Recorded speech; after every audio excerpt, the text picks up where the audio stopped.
हमनी के संस्कृति, हमनी के संस्कार सदा रहे हमनी के साथ। भारत के महान ग्रंथ और काव्य सब के संपूर्ण संकलन सब्सक्राइब करें तिलक।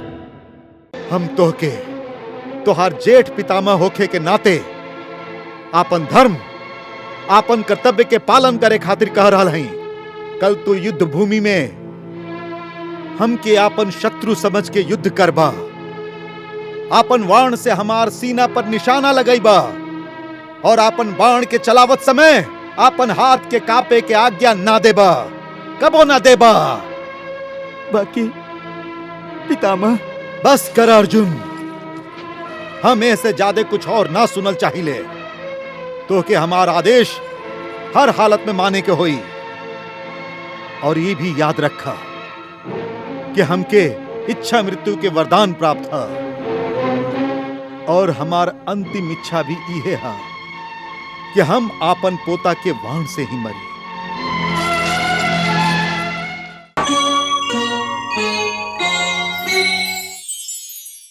पितामह, हमार भाग्य हमरा से अन्याय काहे करा रहल है?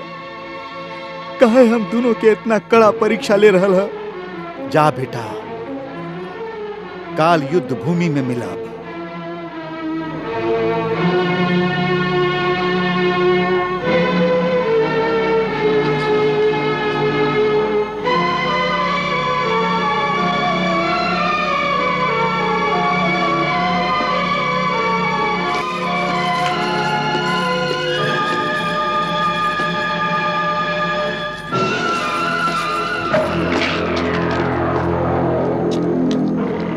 देखला भगीना, दिन में दोनों एक दूसरा से युद्ध करेलन और रात के एक दूसरा के घाव पर लेप लगावेलन। बाकी मामा जी, ए समय आप हमार घाव पर नमक छिड़क रहा हैं। चली। ठीक है।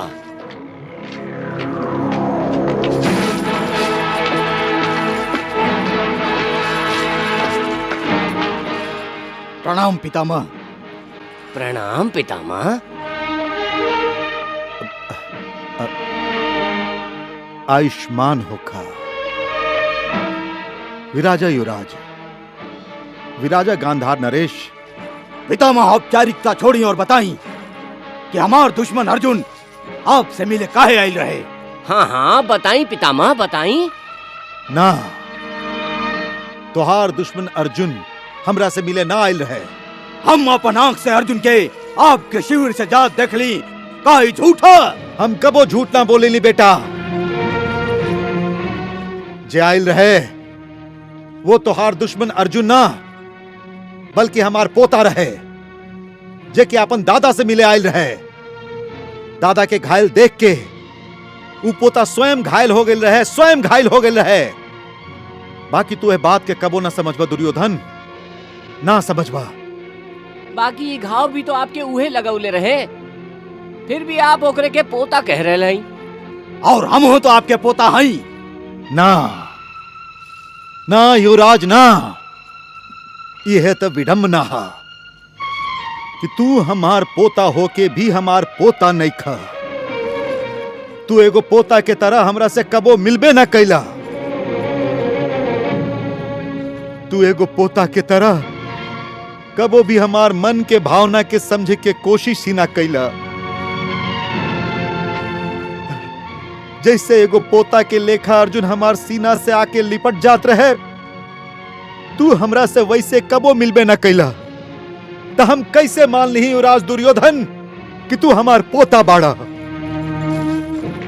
युवराज, तू हमेशा हमरा के एगो शासक के तरह आदेश दिले बाड़ा, बाकी हमार आज्ञा के पालन न कैला।